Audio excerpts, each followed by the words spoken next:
Dentro da estrutura evangélica, a família pastoral, ela é vista assim como um modelo a ser seguido pelos demais da igreja.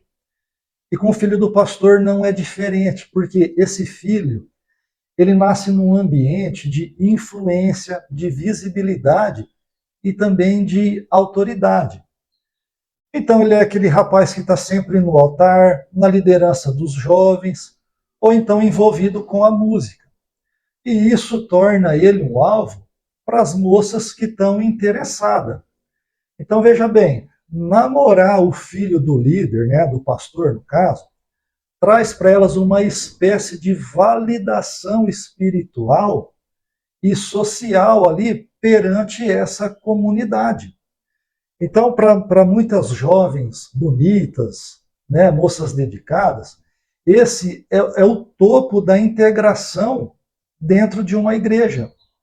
Então, a figura do pastor ela é associada ao sucesso, tanto espiritual quanto que material. Então, existe ali uma crença implícita de que a benção do pai, né, o pastor, vai recair sobre esse filho. Então, vejam bem, a pretendente muitas vezes ela vai projetar no rapaz uma imagem de um futuro líder, ou de alguém que vai herdar o ministério, ou então que terá portas abertas para grandes negócios, por conta do contato que o pai dele tem.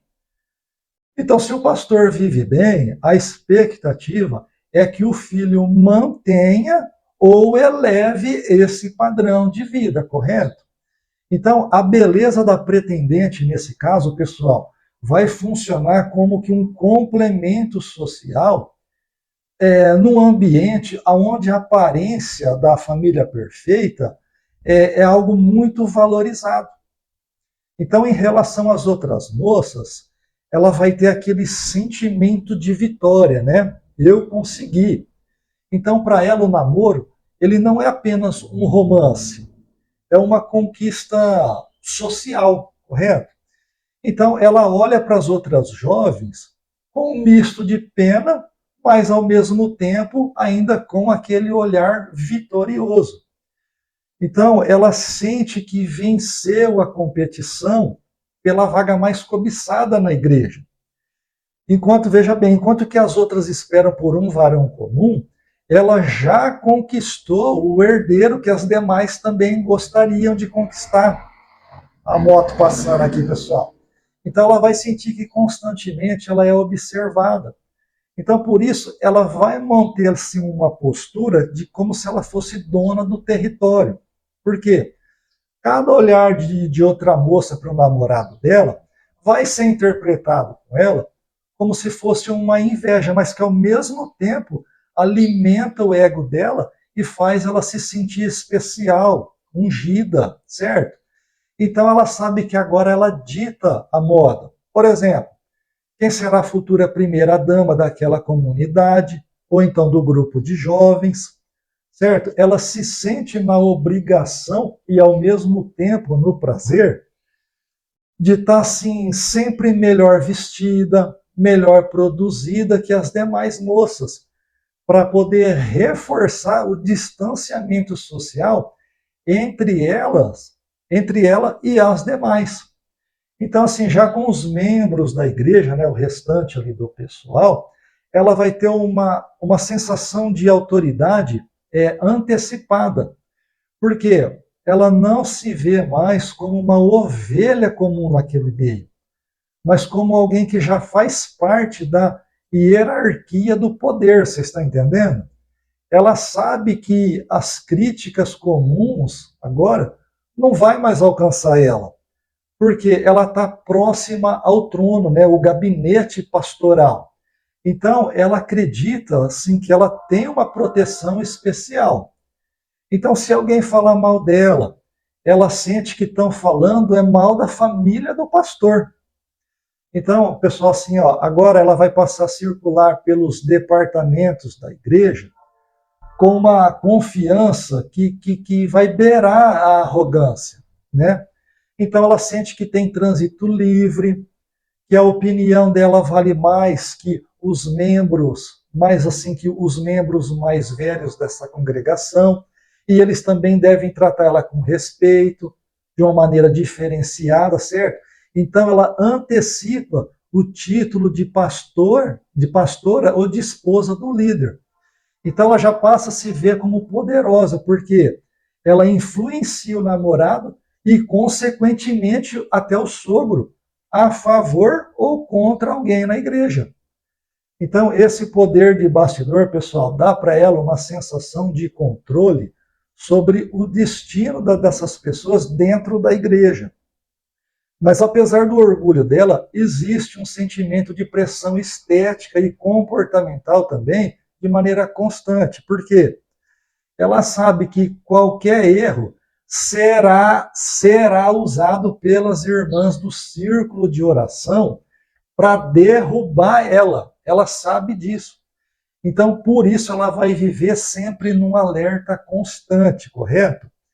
Então, ela se sente superior, mas também sente, assim, uma personagem que não pode falhar com as demais.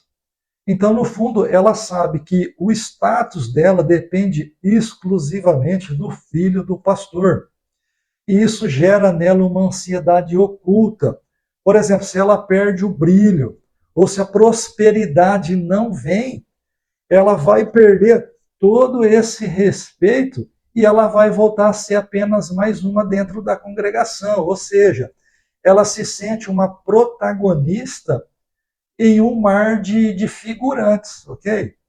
Então veja bem, o sentimento é de que ela foi separada para o melhor e que o brilho dela é uma confirmação do próprio valor. O que também, no caso, torna a queda mais amarga, caso a prosperidade financeira, pessoal, e o status não se confirmar no futuro.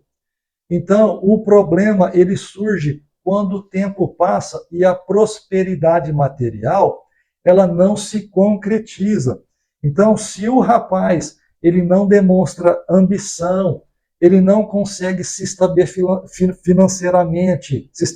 financeiramente como o pai dele, ou então se o próprio ministério do pai não transmite mais um conforto para uma nova família, aí a estrutura no relacionamento já vai começar a balançar. Porque para essa pretendente que entrou na relação visando não apenas o amor, mas a ascensão social e a segurança, a falta de recurso, pessoal, ele vai se tornar um balde de água fria.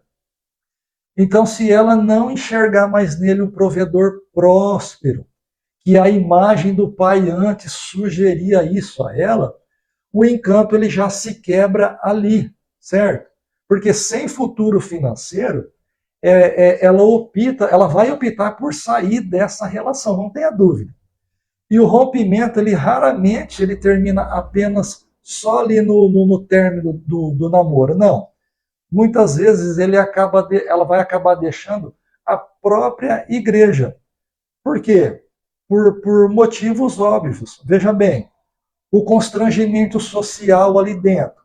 Para ela vai ser difícil continuar frequentando, ali se sentando no banco da igreja, para ouvir as pregações do ex-sogro.